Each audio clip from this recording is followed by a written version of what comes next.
It's that LSD shit. Timothy Leary. Yeah, no, there's a drug though. It's not LSD, but it's like LSD. CIA mind control drug. What was it? Project MK Ultra. That's what it was. MK Ultra. That's what this movie reminds me of. I don't know if you guys know much about that, but that's what this kind of brings up in my mind. It's some weird shit. You'll see a lot of conspiracy theories out there about MK Ultra, and it's basically about how the CIA used LSD mind controlling experiments during the Cold War. So interesting. Yeah, this movie goes along with that type of mindset there. So, all right, Victor, that puts you at number 9, sir. All right, I guess I'm going to stick with the Jamie Lee Curtis theme and go with Prom Night at number 9. Prom Night. No, I can't remember the song, but Blake can sing it for us. I'm not going to.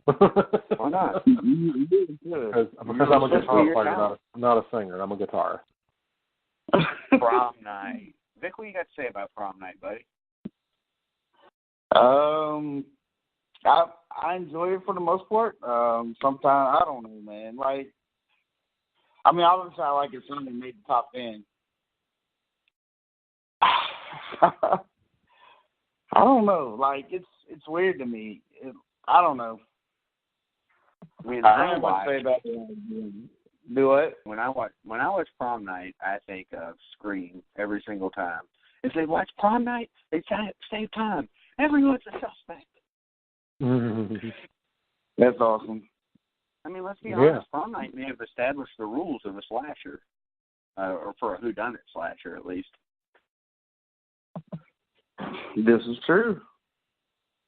So there's a little historical context to Prom Night, whether you love it or not. One thing I will say about Prom Night is it is the remake of Prom Night is historically bad. It is worse than Nightmare on Elm Street. Blake, I know that's probably hard to swallow, but it's true. Prom Night's garbage. And it's worse than The Fog, and that movie's shit. So both of those movies got remade, and Prom Night, I feel like, is the worst remake I've seen. I think. It's awful. Terrible. You guys, either one of you seen Prom Night remake?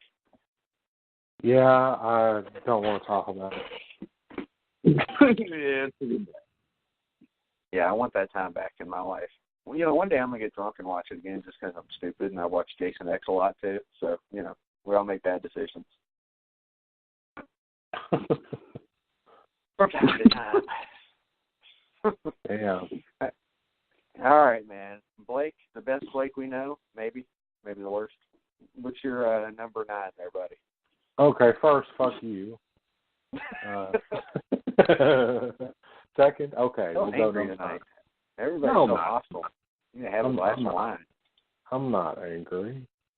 I'm just been in a very bad mood for 32 years. That's all. No. All right. Okay. So my number 9, we've already discussed it, is Altered State. That's fucked up. I can't believe we both had the same number 9. That's fucking random. Well, it's Vic and I had a couple of episodes where we had several that were tied, and I guess it's just time that the horror universe kind of drops that in our lap and says it's time for you and I to meet up on and agree on a certain film. I know. I don't know what the hell's happening. It's the end of the world. That's what it is. I kind of thought you'd have it even higher on your list, to be honest with you. This is your cup of tea. Not to say that it's not mine, but, I mean, you like this type of I do, but again, varying quality, man. 80 was very limited on quality as far as what was good, and what was pushed as being really good sometimes wasn't as good as the stuff that wasn't pushed as being good, if that makes any sense. Yeah. I mean, they're just those. And I mean, I like the movie. I do like the movie a lot, but, I mean, it is not, it's not my favorite, But I do like it. It's just not my favorite. Yeah. Drew Barrymore is also in this one. E.T. So, Drew Barrymore, she did a lot of shit in the 80s, didn't she? Absolutely. All right, Altered States gets the number 9 from both of us, and then, Vic gets Prom Night at number 9. So that moves me to number 8. So I will throw this out here. Motel Hell is my number 8. I watched it earlier today. Motel Hell is a movie that I have not seen since it was VHS, just like Alligator. I mean, because seriously, I used to watch everything that was on VHS in the horror section just to say I did it. You know, they had deals or whatever. I'd fucking rent like 4 movies and watch them all. But Motel Hell, so I watched this movie, and I'm like, oh, this is kind of like Killer Clowns because it's so corny. But at the same time, the concept of it's really fucked up. If you haven't seen it, basically, you've got these people who are running a hotel or a motel, and they're causing accidents, and then taking these people, planting them in the fucking ground, cutting their vocal cords, and it's kind of like, what's the name of the song, Vic? Not Pumpkin Carvers. It's the other one where ICP is talking about the heads that they had grown and running over with a lawnmower.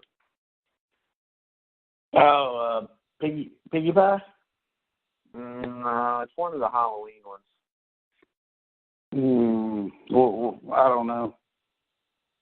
Okay. Well, so this is what, I mean, it's fucked up. And towards the end, and not to ruin the movie because it's not going to spoil the movie, I realized that Texas Chainsaw Massacre 2 totally ripped this movie off, like a lot. I had never even realized it whenever I watched it before, but now that I've seen it, I'm like, God damn, Tobe Hooper, you ripped this movie fucking off. They've got a chainsaw duel, Vic.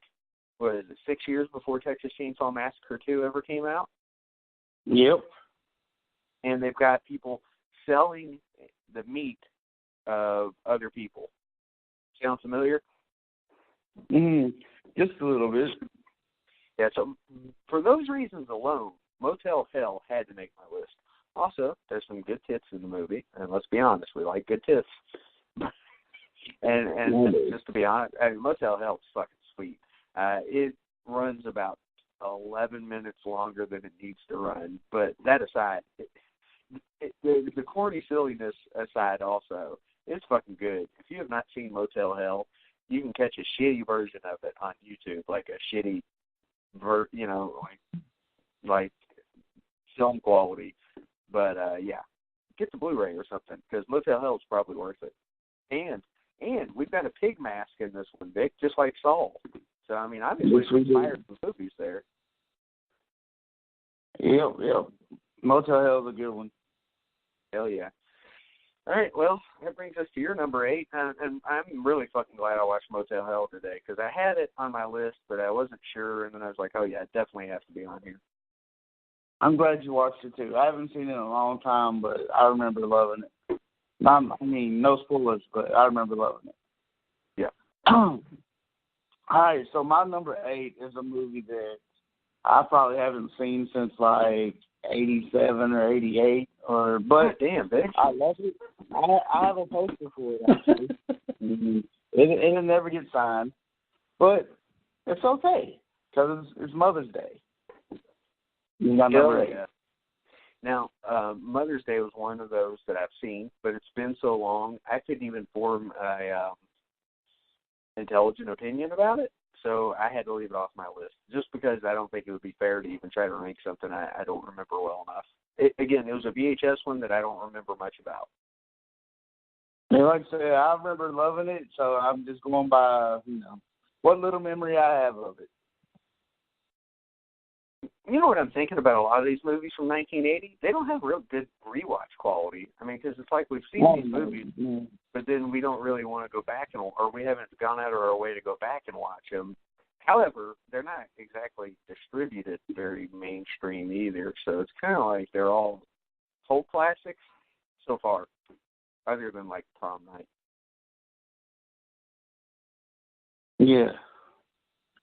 Good number 8, buddy. Mother's Day. I like it. I need to go and watch that one. It's on my list to check out. Thank you very much. All right. Black Vest. What's up? Oh. Okay. That's the first time I've ever heard. That's the first time I've ever heard that, but that was a good one, I guess. Okay, so I'm having a real hard time with the fact that this has happened on this list again because this shit needs to fucking stop. Motel Hell is my number 8. God damn it. Good job. All right, Blake, I want to hear you talk about Motel Hell then. Motel Hell was one of the strangest late night adventures I ever had. I saw that movie when I believe it was Cinemax, back in the heyday of Cinemax. I'm talking 1996, 97, right about that time.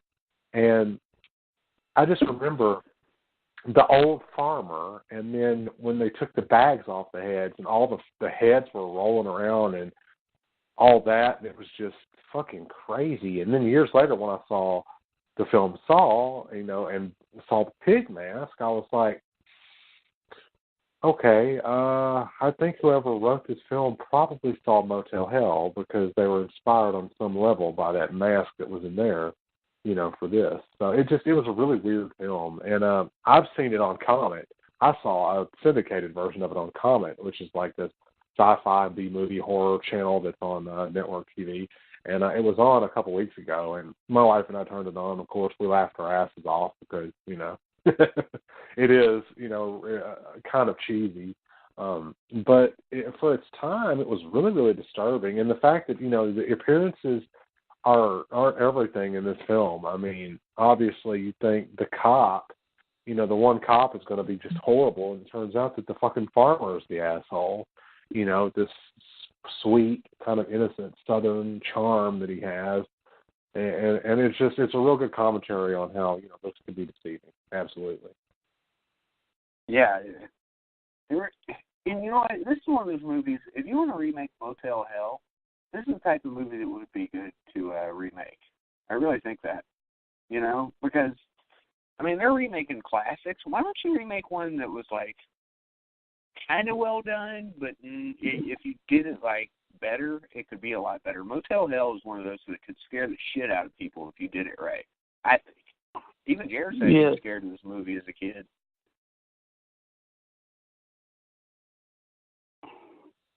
What were you going to say, Vic? I was agreeing with you. They really should remake it. Yeah, there's movies that have great concepts, and then they're just not executed as well as they could be. Friday the 13th, Part 8. Halloween 3, even though I love Halloween 3, there are things that you could improve on in Halloween 3. And there's other movies like that I wish they would remake movies like that you could do better. Because there's a lot of weird shit in it. I think Maniac tried to do that. While I didn't like, well, we'll get into it later, but while I didn't like Elijah Wood as much as the killer as I did Frank Zito, or whatever the fuck the guy's name was, they went for it with a little more, I don't want to say it's sensible. It's not really sensible, but they tried harder to make it make sense than the old one did, where it just goes off on a tangent. But, okay, so that's that. But, yeah, remake Motel Hell. Don't remake some of these movies that don't need to be remade. Okay, man. I guess that puts us at number 7. All right, Motel Hell and Altered States. The two of us have those. Vic probably has Motel Hell somewhere on his list. We'll get to that. So at number 7, I'm going to mention one that Vic mentioned at his number 9, Prom Night. And look, if you guys have been listening to this show for a long time, you'll hear me talk about Prom Night here and there, because I've seen Prom Night quite a bit, and Prom Night's fucking overrated as hell.